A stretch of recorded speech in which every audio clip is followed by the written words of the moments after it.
Canada سے واپس پلٹنے والے انسان کی کہانی۔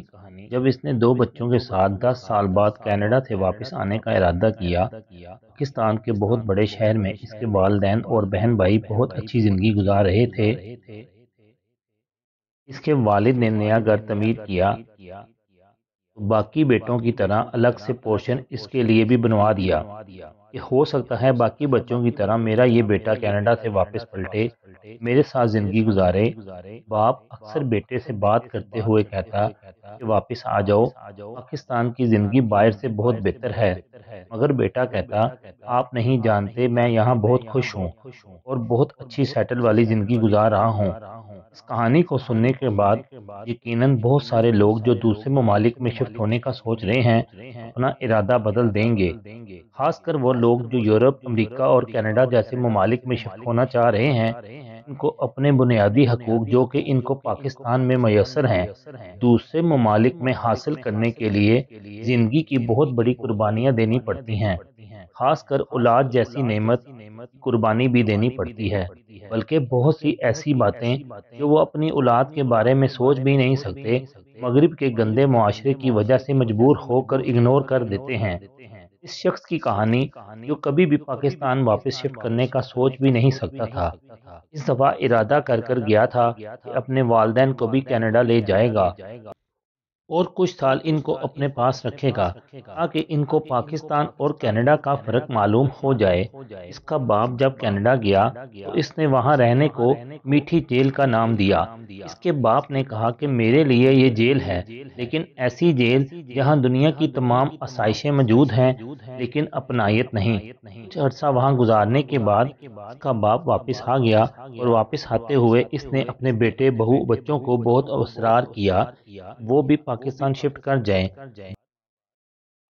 باپ کے واپس آنے کے 6 ماہ بعد کینیڈا والے بیٹے کا فون آیا کہ وہ اپنی فیملی کے ساتھ پاکستان شفٹ کرنا چاہتا ہے، ان کے رہنے کا انتظام کیا جائے۔ باپ نے واپس شفٹ کرنے کی وجہ پوچھی تو اس نے پریشانی کے عالم میں کہا کہ پاکستان آ کر مکمل تفصیل سے بتاؤں گا۔ جب وہ پاکستان آیا تو اس کے بہن بھائی اس کی فیملی کو واپس شفٹ ہوتا دیکھ کر بہت خوش ہوئے۔ پاکستان آنے کے بعد اس نے اپنے ابو کو بتایا کہ جہاں وہ کام کرتا تھا اس آفس میں ایک افریقن عورت بھی کام کرتی تھی۔ کہانی سناتے ہوئے وہ رو پڑا۔ افریقن عورت کی 12 سال کی بیٹی کسی کینیڈین لڑکے کے ساتھ ریلیشن کی وجہ سے حاملہ ہو گئی۔ وہ افریقن عورت کچھ دن آفس نہ آئی۔ آفس والوں کے وجہ دریافت کرنے کے بعد اس افریقن عورت نے اپنی بیٹی کے حاملہ ہونے کی بات بتائی۔ افریقن عورت نے بتایا کہ اس کی بیٹی اس کے کہنے میں نہیں، وہ نافرمان ہو چکی ہے۔ یہاں کے قانون کے مطابق میں اولاد کو کچھ کہہ بھی نہیں سکتی۔ وہ آج آفس استعفیٰ دینے آئی تھی کیونکہ وہ اپنی فیملی کو لے کر واپس افریقہ جا رہی تھی، کیونکہ دوسرے ممالک کے قوانین اور اوورسیز لوگوں کے لیے مناسب نہیں ہوتے۔ اس شخص نے اپنے باپ کو بتایا آہستہ آہستہ میری اولاد بھی نافرمانی کی طرف جا رہی تھی۔ آنے والے وقت کی مشکلات کے خوف سے کہیں میں بھی اپنی اولاد کو کھو نہ دوں، میں نے اس غیر مسلم عورت سے سبق حاصل کیا جو کہ غیر مسلم ہونے کے باوجود بھی اپنا سب کچھ قربان کر کر اپنی اولاد کو بچانا چاہتی تھی۔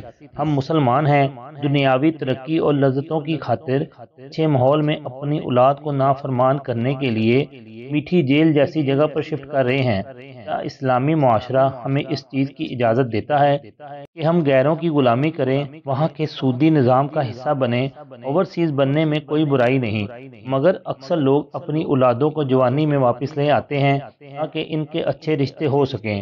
اگر ان کو مناسب رشتے اور ماحول اپنائیت والا لگے اور خاندانی لوگوں میں مل جائیں تو ان کو اس بات کی گارنٹی ہو کہ مغرب کے رہنے والے لوگوں کی فیملیاں اسلامی ماحول کے مطابق زندگی گزار سکتی ہیں، تو کیا وہ اپنے بچوں کے رشتوں کے لیے پاکستان ہی آئیں؟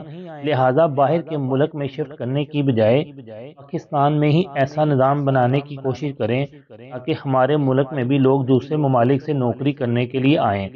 اس بات کو سوچیں، سمجھیں، لائک اور شیئر کریں تاکہ دوسرے لوگ بھی اس سے فائدہ اٹھا سکیں۔